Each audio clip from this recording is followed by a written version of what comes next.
Welcome to the Round Scores EU morning briefing for Tuesday, 7th of July 2009. We've just gone through 8:30 now here in London, so I'll just take you a quick run through of the overnight news and where we stand at the moment in early trade. Starting off on the global news front, very much ahead of the G8 summit, which is to kick off tomorrow in Italy. Further rhetoric from China, according to sources, did not press the G8 for talk on reserve currencies, so pretty much in line with the recent comments we heard out of China. In the US, we have seen comments early this morning from the Obama advisor Tyson, who said that US should start thinking of a second stimulus package. US stress tests have worked extremely well, but US banks still face deleveraging and hold toxic assets, with Tyson adding the US economy is not doing that great and the economy faces downside risks. Again, that was according to an advisor to the president. A couple of European headlines of note. Firstly, in the FT, EU plans new push on bank reforms, with new European laws to drive banks to strengthen capital cushions will be unveiled in October, according to the FT. A draft report expected to be backed by EU finance ministers in Brussels today says that there is a strong case for curbing existing rules on banks' funding needs. Elsewhere as well, in the Wall Street Journal, they comment that the ECB frets over the pace of loans by banks, with policymakers worried that the design of some European government bank rescue plans is discouraging commercial banks from tapping public funds and could fail to resuscitate lending. In terms of actual speakers, ECB's Mersch spoke yesterday evening, pointing out the ECB is monitoring intensely if banks pass on loans. Mersch said that Eurozone growth in positive territory by mid-2010, though growth rates are rather subdued, and did say that risks of deflation have not increased. Elsewhere, EU's Juncker has said that Euro ministers have discussed exit strategies, obviously something we'll be keeping a close eye on from the G8 discussions tomorrow. And elsewhere, overnight, we have seen the Australian interest rate decision. They kept rates at 3% as widely expected.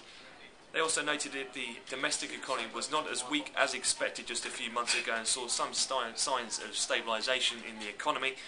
And the RBA statement, which was also released, said the outlook for inflation does allow some further scope for potential easing if it is warranted.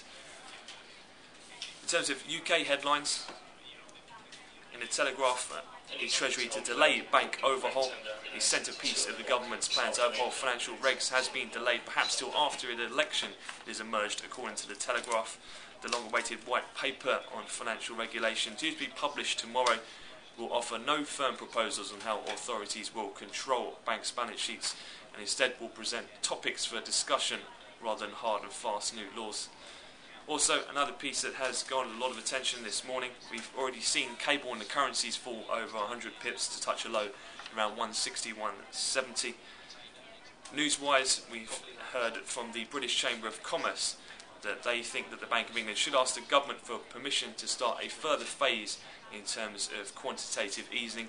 So pretty much a similar tone from what we heard from the shadow MPC yesterday, or from the weekend's press, and also aiding that downward move, or weighing on that cable price action as well, is touted Middle Eastern selling, which we've also heard they've had some demand for the US dollar as well this morning, with the dollar index trading up over 0.5%.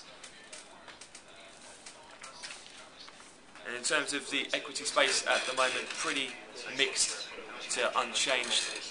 Obviously, US earnings season, that kicks off tomorrow, so many players likely on the sidelines waiting for Alcoa, the first major company to kickstart that earnings season.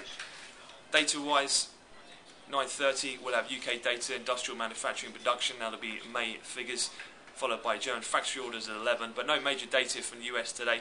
It'll just be Canadian building permits and the IV PMI. Supply-wise zone, fixed income from Europe, quite a large amount from the Netherlands and Austria. We're looking at a combined total of around 7 billion euros worth. We'll have a 4 billion 10-year gilt tap at 10:30 bids in, and then the first of the 3-year auctions from the US, $35 billion worth, the 3-year coming ahead of the 10 and 30-year we'll see later on this week.